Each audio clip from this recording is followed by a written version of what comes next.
Programa Santa Maria Argumentos. Apoio Cultural. Jornal Expresso Ilustrado. 20 anos de informação e jornalismo com seriedade. Foco Multicursos. Nosso foco é a sua aprovação. Livraria Atena. Você lê, você pensa. Editora Literagir. Aqui o seu sonho de publicar um livro é realizado. Casa do Poeta Brasileiro. 50 anos de literatura.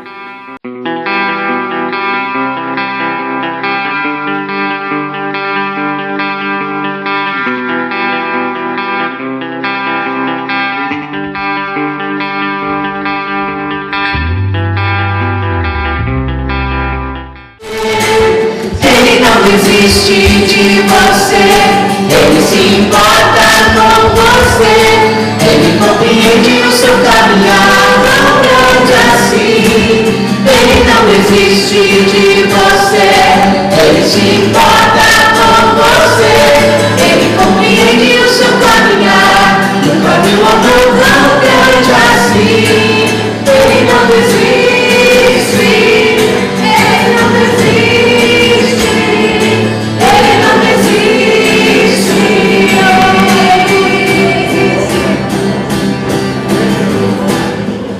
Não importa pra onde você for, se na escuridão da noite, ele apaga o seu passado e não desiste de você. Ele não desiste de você, ele se importa com você. Ele compreende o seu caminhar, nunca viu amor tão grande assim. Ele não desiste de você, ele se importa com você. Ele compreende o seu caminhar, nunca viu amor tão grande assim. Ele não desiste, ele não desiste, ele não desiste.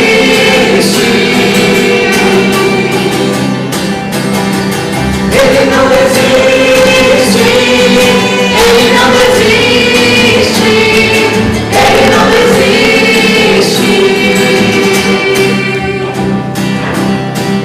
Ele não desiste de você, ele se importa com você. Ele compreende o seu caminhar, nunca viu amor tão grande assim. Ele não desiste de você, ele se importa com você.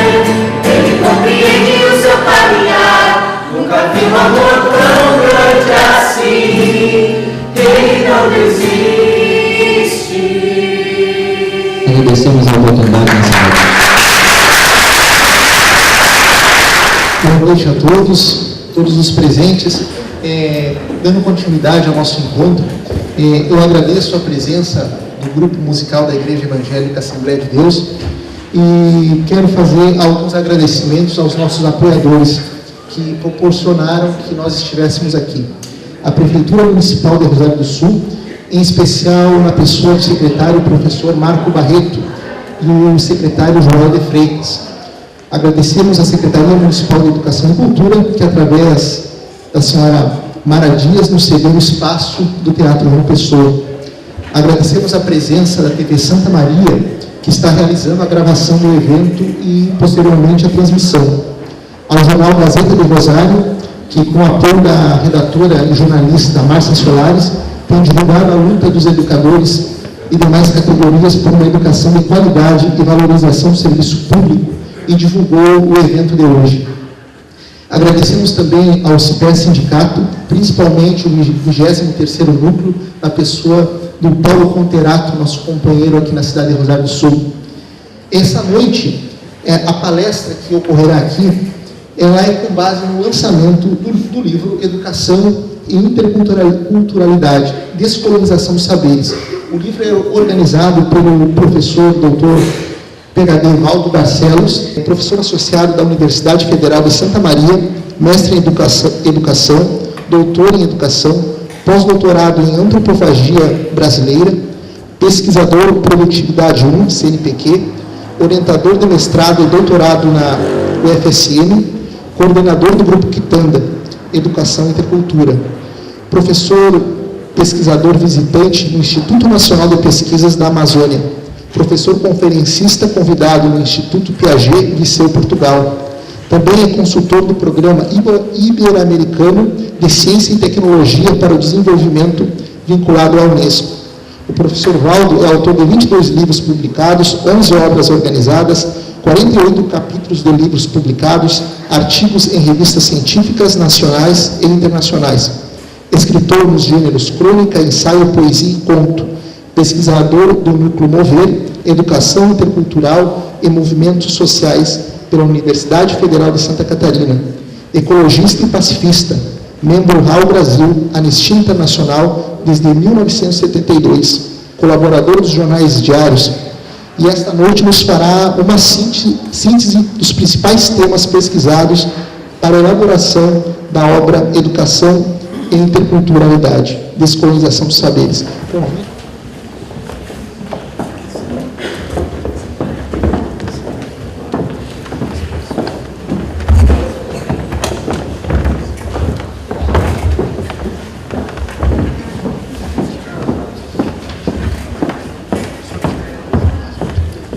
Boa noite a todos e a todas. E nós é que temos que agradecer o convite, né? E já então vou iniciar essa minha conversa aqui. Estão ouvindo?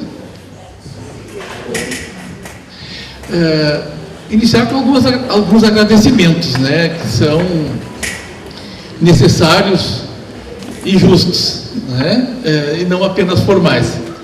Iria agradecer a todas as instituições, as entidades e as pessoas que pensaram, né, essa atividade e que proporcionaram que nós viéssemos aqui falar um pouco desse livro que a gente organiza, né, que são autores do grupo, né, de pesquisa que o Leandro falou aqui. E cada um de nós vai comentar um pouquinho, vai dar uma breve notícia, né, sobre os capítulos do livro. É claro que aqui no livro são 11 capítulos, né? E estão presentes algumas das pessoas, não estão todos. Então, quero agradecer em nome dos autores essa possibilidade de conversar um pouco com vocês e trazer mais esse livro, né? Que para nós é uma alegria muito grande, uma satisfação a gente poder mostrar e partilhar com outras pessoas aquilo que a gente escreve e que é o resultado daquilo que a gente estuda, daquilo que a gente pesquisa, daquilo que a gente faz, né? Bom, então, mas em especial, assim, alguns agradecimentos, né? Às instituições que pensaram essa atividade, que ajudaram a organizar, que estão aqui representados, tanto os convidados quanto aqueles que não puderam vir. Mas agradecer muito particularmente, né, ao Leandro, né, uma pessoa que eu conheço há um ano, acho, Leandro, né, que, na verdade, teve a ideia, né, de fazer essa atividade, né, e a outra pessoa também que junto teve a ideia, ou apoiou a ideia do Leandro, que é o professor Elvio, né, que é nosso amigo lá de Santa Maria, né? Eu não vou dizer que ele é santamariense, né? Porque pode ficar chato, talvez ele queira ser rosariense, né? Mas o Elvio é um amigo nosso já de mais tempo, e que o Elvio me apresentou para a gente, o Leandro, né? E tenho certeza que entre todas as pessoas que trabalharam, né, para que essa atividade acontecesse, os dois certamente dedicaram assim horas preciosas, né, do seu tempo para essa atividade. Então, muito obrigado, Elvio, muito obrigado, Leandro, em nome sim, do Grupo Quitanda e da Universidade. E também seria impossível, né, não cumprimentar e, ao mesmo tempo, em nome assim, do grupo, manifestar a nossa solidariedade, em especial aos professores, aos colegas professores, né, estaduais, a todos os colegas professores, né, de uma maneira geral, mas em particular a solidariedade, né, com os professores estaduais em função, né, da situação bastante assim, dá para dizer talvez inusitada, né, que estamos passando, né, que estão passando os colegas professores, né, e certamente é uma situação que não agrada a ninguém e principalmente aos colegas professores. Então, meus cumprimentos aos CPERs, aos colegas que estão passando por esse momento e tentando, né, encaminhar essa questão de uma maneira o menos traumática possível, né?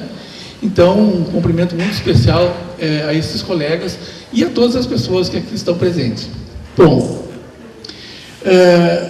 um livro, né, eu sou um pouco suspeito, né, porque gosto muito de livros, né? Continuo gostando de livros, né? Eu continuo gostando de livros porque faz tempo que eu ouço uma lenda, uma história, assim, né, que os livros vão desaparecer, os livros vão acabar, né? Não vão, eles vão continuar existindo, certamente que eles vão mudar de formato, mudar de jeito, vão mudar até a forma de circulação, certamente, né? Tem os livros digitais hoje, os e-books, né? Mas eu acredito que o livro, assim como outras, né, criações humanas, vão continuar existindo, né? E certamente vão continuar tendo seus papéis na nossa vida e talvez, né, esses papéis também mudem um pouco em função das mudanças, né? Eu me lembro que quando apareceu a televisão, né, eu assisti a televisão pela primeira vez quando tinha 13 anos de idade. Eu não tenho 200 anos não, né? E eu me lembro que se ouvia muito que o rádio ia desaparecer, né? O rádio não desapareceu, o rádio está cada vez mais presente, né, na vida das pessoas, né? Então, e a televisão surgiu, né, preto e branco, né? E depois ficou colorida e hoje está, enfim, com tantas transformações que provavelmente muitos de vocês aí estão com uma televisão no pulso, né? Que é aquela que é no celular, né? E o rádio também continua existindo. Então, assim como com esses artefatos, os livros também, eu penso que não vão desaparecer, né? E se um dia desaparecer, uma coisa é certa, eu não vou estar mais aqui para ver o desaparecimento dos livros. Então, pelo menos esse consolo me resta, né? Isso porque o livro, né, é uma coisa muito, eu diria, meio mágica, né? Certamente aqui, nesse espaço cultural, tem vários livros em gavetas, em prateleiras, em mesas, né? Certamente que aqui em Rosário do Sul tem uma biblioteca pública municipal, né? Eu não sei quantos livros tem nessa biblioteca, mas certamente tem algumas dezenas, algumas centenas, alguns milhares, talvez, de livros nessa biblioteca aqui da Biblioteca Pública Municipal, né? Lá na Universidade Federal de Santa Maria, tem cada unidade, cada centro tem uma biblioteca, que é uma biblioteca do seu setor. Mas tem uma grande biblioteca, que é a Biblioteca Central, que tem lá em torno de 500 mil livros, né? Qual é o mágico desse negócio, né? Que todos os livros que tem aqui nesse prédio, todos os livros que tem na Biblioteca Pública Municipal aqui de Rosário do Sul, foram escritos com o mesmo número de letras, com as mesmas letras e com o mesmo número de letras. E que é um número de letras pequeno, se nós pensarmos, para dezenas, centenas e milhares de livros. São 25 letras. Com as 25 letras é que foram escritos todos os livros que vocês já manusearam até hoje, né? Escritos nas línguas ocidentais, né? Então isso é fantástico, né? E às vezes a gente não se dá conta disso, né?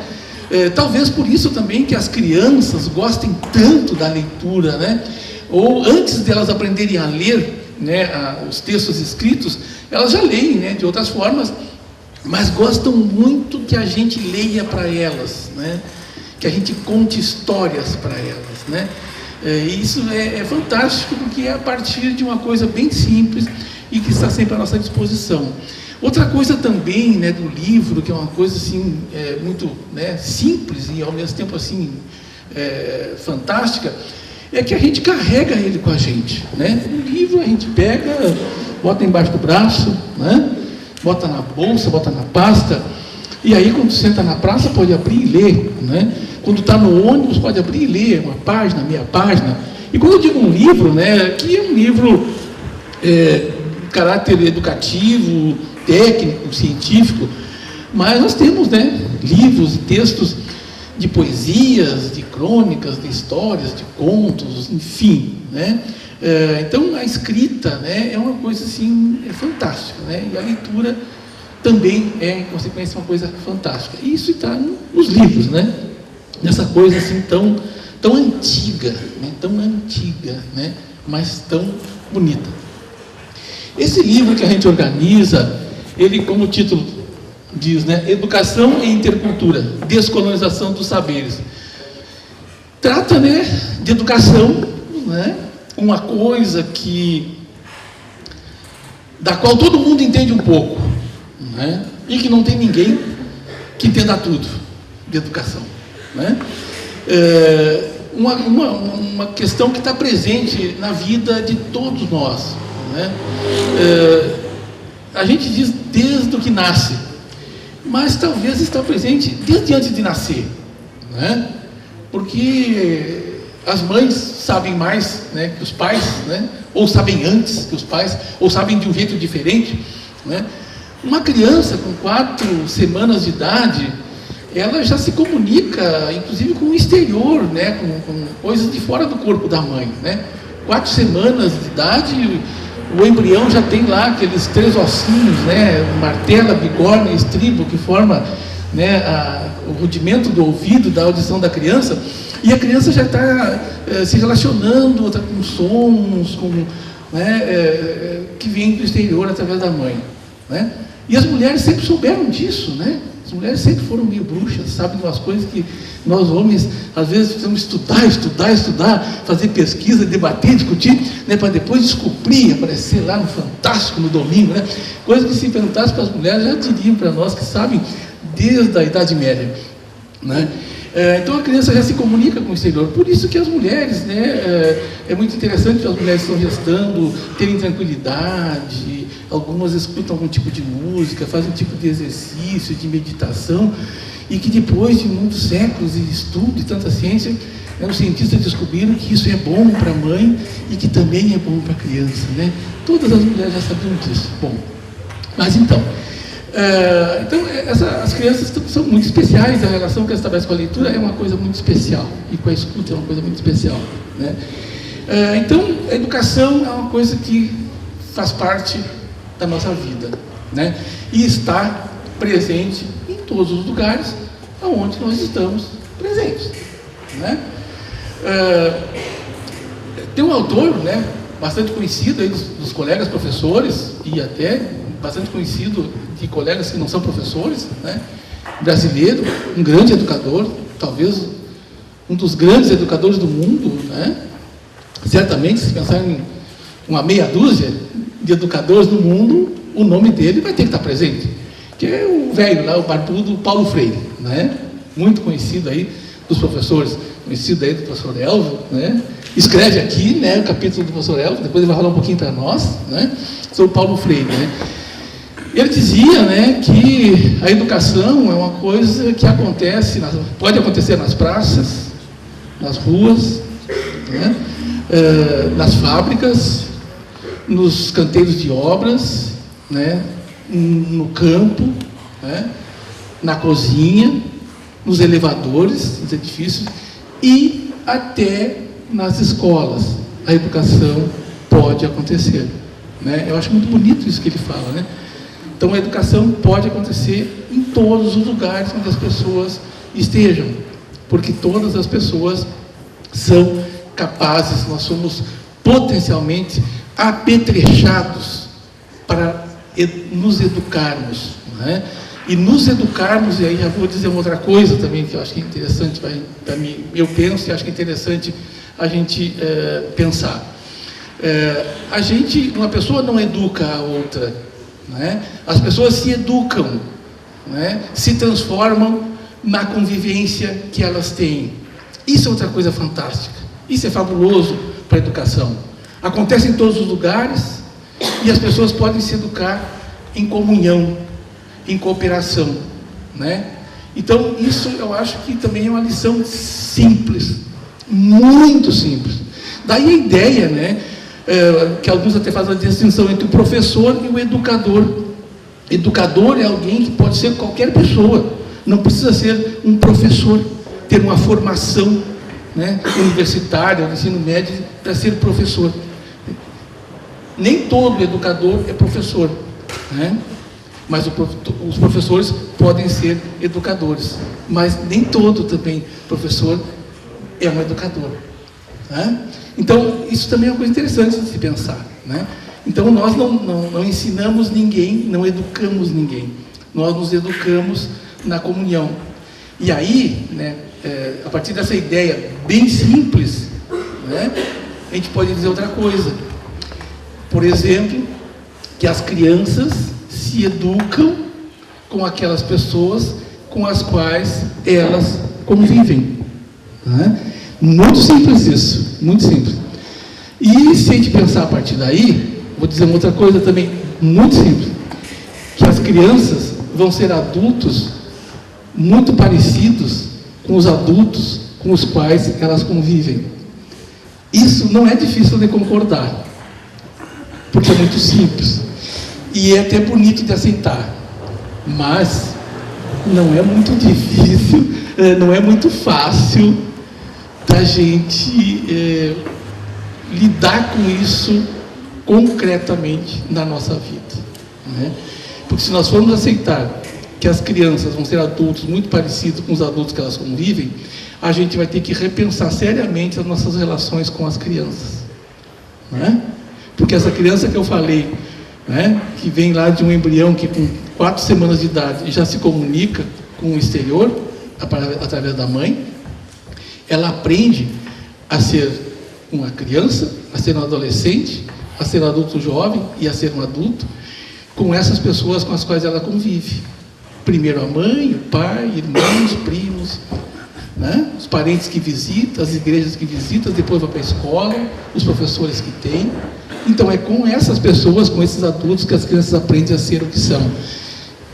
Eu acho que isso não é difícil de concordar, né? Agora, imaginem se a gente aceitar essa ideia, como é que fica, por exemplo, alguns discursos, né, por exemplo, que pedem que se diminua a maioridade penal e se comece a penalizar os jovens. Não com 18, mas com 16, com 14, com 12, com 10 ou com 8. Com quem é que essas crianças aprenderam a ser crianças? Com quem essas crianças aprenderam a ser adolescentes? E esses adolescentes viraram adultos jovens, depois viraram adultos e estão fazendo o que estão fazendo. Com quem eles aprenderam? Os adultos com os quais conviveram. Eu disse que era uma coisa fácil de concordar, mas é difícil da gente, né, encarar como uma coisa real.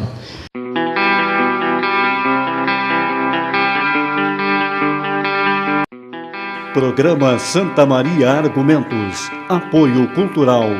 Jornal Expresso Ilustrado. 20 anos de informação e jornalismo com seriedade. Foco Multicursos. Nosso foco é a sua aprovação. Livraria Atena. Você lê, você pensa. Editora Literagir. Aqui o seu sonho de publicar um livro é realizado. Casa do Poeta Brasileiro.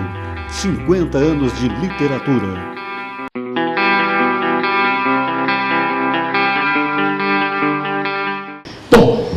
Então, é um pouco que eu penso de educação, né? Bem pouquinho. Na outra ocasião nós podemos conversar mais, né?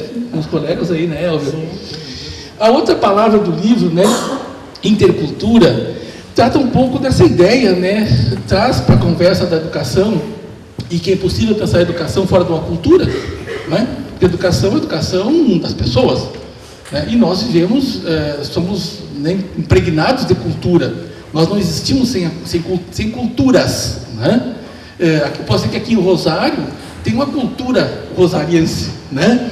Se manifesta em alguns eventos e algumas atividades, Mas onde é que vem essa cultura rosalense? Vem de todas as pessoas que já habitaram esse lugar, esse espaço aqui, daquelas pessoas que passam por aqui, que ficaram um tempo aqui, que foram embora daqui, que voltaram para cá, foram para outros lugares, conviveram com outras culturas, e nessas outras culturas levaram culturas daqui do gaúcho, daqui do Pampa, dá para dizer que é Pampa, né?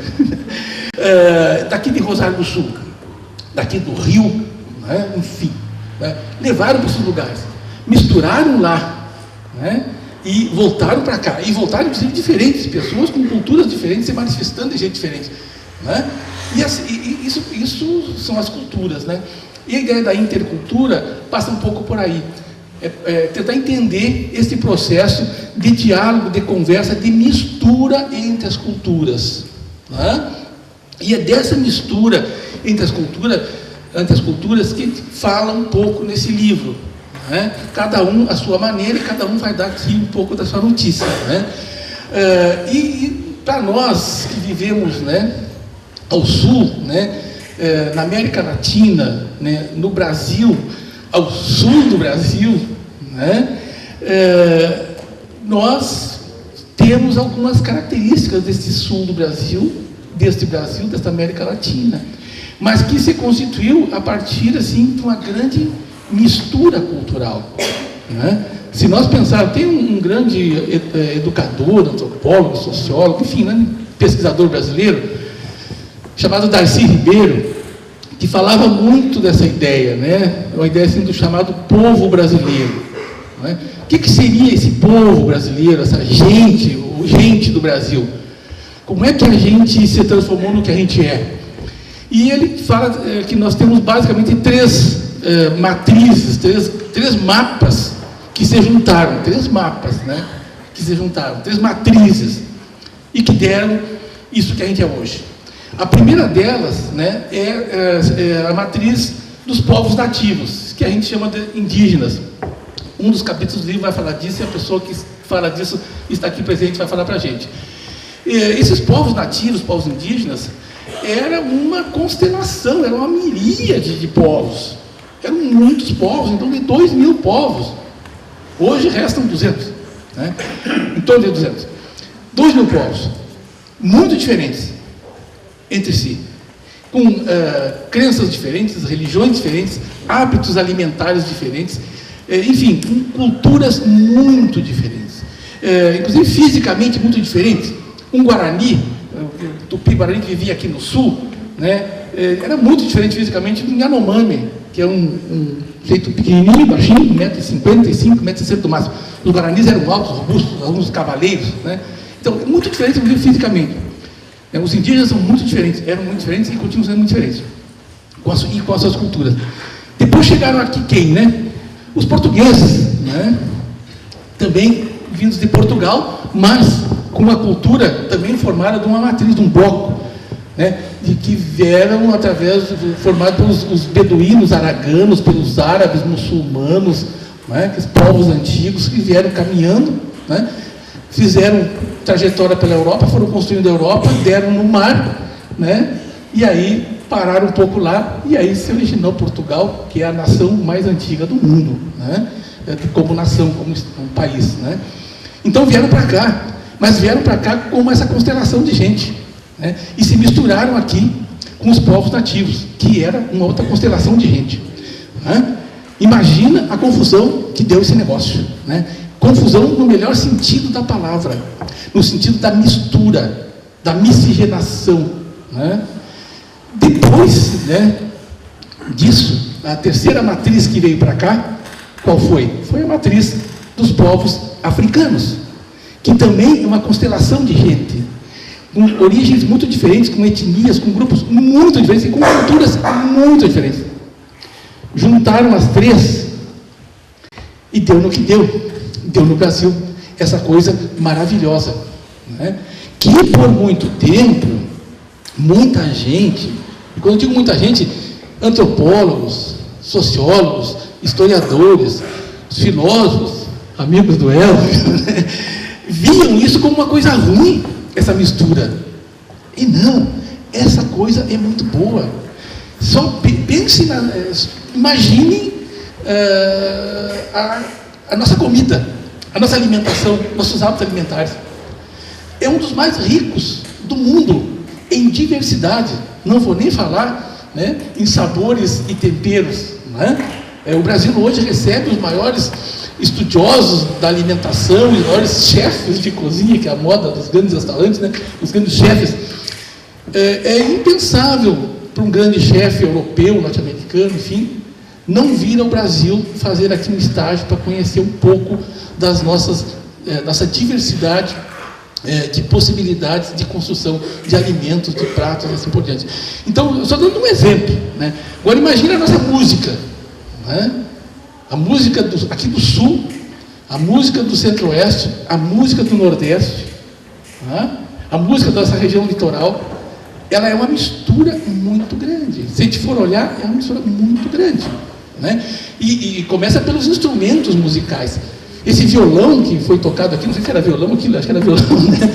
Aquilo ali é um instrumento que vem de uma transformação lá da música medieval, passou para os povos árabes, a gaita, o acordeão, a guitarra, né? E nós aqui misturamos tudo isso. E fizemos. Esse mesmo autor, Darcy Ribeiro, essa coisa da cultura, ele dá um exemplo assim, da riqueza, da diversidade, e que talvez justamente em função disso, dessa riqueza, dessa diversidade, né? Aqui no Brasil resida talvez uma das possibilidades dessa tal da humanidade dar certo. Isso não tem nenhuma certeza disso, ninguém tem, né? Mas talvez, né, essa diversidade, né, como uma coisa boa, possa nos ajudar, inclusive, para achar algumas alternativas, por exemplo, para isso que vocês vão assistir em casa hoje, se olharem o Jornal Nacional, né, ou amanhã, a questão dos imigrantes na Europa, né? O drama humano terrível, a barbárie que a gente está vendo lá. Né? Então, nós caminhamos muito como humanidade, né? E chegamos a alguns momentos que são assim cruciais, que são radicais, que parece que a gente olha para trás e então é isso, né? Para isso que serviu, né? Tanto estudo, tanta pesquisa, né? Tanta política, tanta economia, né? Será que é para isso que serviu? Não, tem que ter servido para coisas boas e tem que servir para encontrarmos soluções para essas alternativas. Já que eu citei esse exemplo dos imigrantes, e em alguns casos refugiados, que estamos sendo na Europa, nós temos aqui no Brasil, recebendo haitianos, né? Imigrantes. Né? Como lidar com isso? Esta é uma questão tipicamente cultural, né, do mundo contemporâneo. Né? E a ideia da intercultura se preocupa com questões que vão, inclusive, a questões desse tipo, que são dramas, são questões radicais e que nós vamos precisar olhar para elas de um jeito diferente. Ou então, nós estamos correndo sério risco de repeti-las, até o momento que nós nos envergonhemos, talvez, daquilo que nós construímos como civilização. Então, a ideia da intercultura é uma ideia assim, também muito ampla, né? Então, pense isso dentro dessa amplitude da educação. As relações interculturais entre as crianças, né? E as crianças são muito diferentes, né? Só um exemplo, na escola, uma criança do meio mais rural ou mais urbano, mais rural, frequentar a mesma escola de uma criança do meio urbano. São muito diferentes. São com construções culturais diferentes. E é muito bom que elas convivam. Tá? É muito bom que elas se conheçam. Não é ruim isso. Se isso, em alguns casos, para nós, professores, é uma dificuldade, nós temos que aprender, né? Pensar em práticas pedagógicas, didáticas, metodológicas, enfim, de relações afetivas, né? Que façam com que nós consigamos fazer dessas diferenças, dessas contradições, não uma coisa ruim, mas sim uma coisa boa. Isso é uma relação de interculturalidade bem próxima de nós. Né? Bom, as duas últimas palavras do livro, e aí eu encerro, né? E o Leandro vai me avisar em 20 minutos, mas eu não sei se não passou os 20 minutos, não. A descolonização dos saberes, né?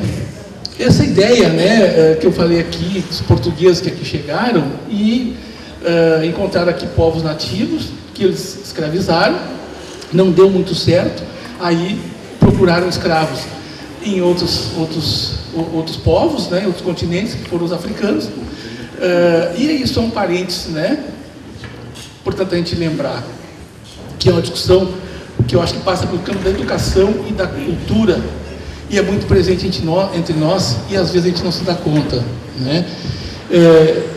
O Brasil foi o último país do mundo ocidental a oficialmente proibir a escravidão de outras pessoas, né? O último país do mundo ocidental. E isso não é pouca coisa. Talvez isso ainda repercuta hoje, né, na nossa sociedade.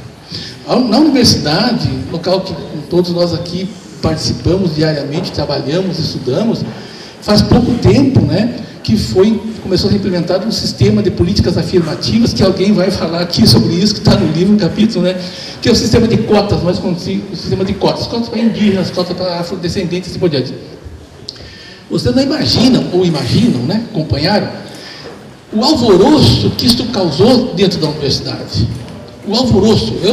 Às vezes eu passava 3, 4 anos dando aula no curso de pedagogia, por exemplo, sem ter, por exemplo, nenhum aluno e nenhuma aluna negra ou afrodescendente. 4, 5 anos, às vezes. Por que será isso? Os negros são menos inteligentes? São menos capacitados? Claro que não. Ninguém é capaz de admitir isso, ou dizer isso publicamente. Alguns até pensam, né? Ou até diziam, mas hoje não se arriscam a dizer mais, né? Então, o alvoroço que isso causou. Então, isso são questões muito presentes, né? Agora, há pouco tempo atrás, né, esse processo de discriminações de diferentes tipos, todos aqui acompanharam pela televisão, pelo jornal, pelo rádio, né? O alvoroço que causou a regulamentação do trabalho dos empregados domésticos.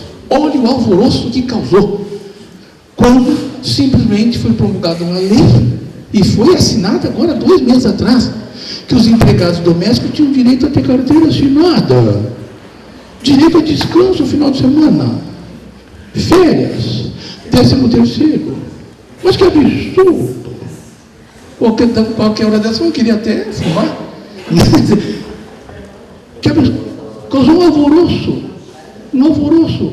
Algumas senhoras ficavam pensando, agora o mundo vai acabar, quem é que vai fazer o serviço da minha casa? Né? Uma coisa simples, elementar do mundo capitalista. Né?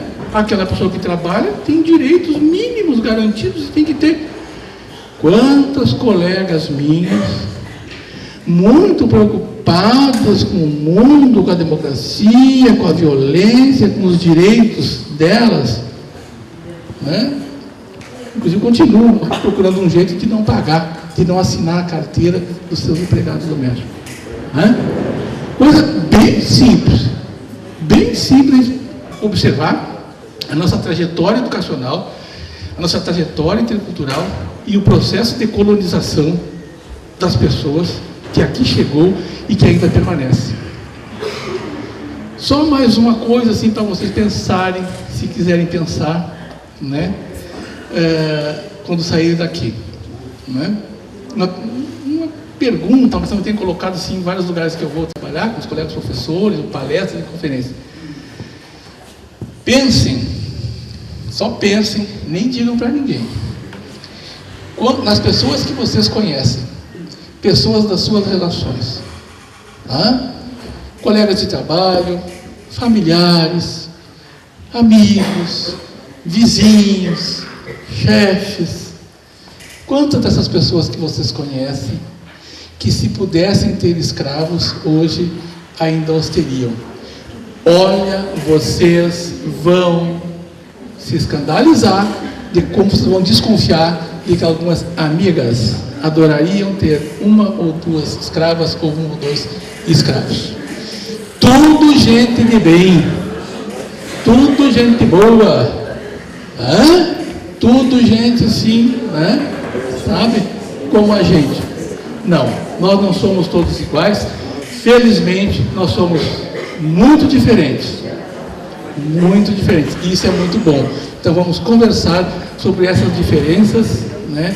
A partir de uma conversa, de um diálogo, né? Que pode ser um diálogo pela educação educação privilegia as relações entre as culturas, que tentemos construir espaços de convivência entre essas diferentes culturas, sem a ideia de colonizar as outras pessoas. Todos nós sabemos alguma coisa, e é a partir desses saberes que nós viabilizamos a nossa existência, né? Todos nós viabilizamos a nossa existência de uma forma ou de outra, tá? Através dos nossos saberes, tá? Esses dias eu estava ouvindo uma fala de um cidadão lá, que pesquisava em pequenos pescadores, né? E ele foi dar um curso para os pescadores, né? Ensinar os pescadores a pescar. Fazer qualquer coisa com os pescadores. É o que eles mais sabem fazer, é pescar, né? Então, se nós temos que fazer alguma coisa com esses pescadores, é uma outra, e não ensinar a eles, ou ter a pretensão de ensinar a eles aquilo que eles sabem, e que, inclusive, eles sim talvez possam nos ensinar na convivência. Daí a ideia da descolonização dos saberes, da valorização dos saberes e dos fazeres das pessoas nas suas respectivas culturas que se manifestam onde as pessoas estão, e as pessoas estão em algum lugar, né? Então, essa é a ideia principal. É uma ideia simples, né? E que, para começar, é que nem coçar, né? É só começar, né? É só começar a conversar sobre isso. Muito obrigado, e espero não ter me estendido demais. Obrigado, Leandro.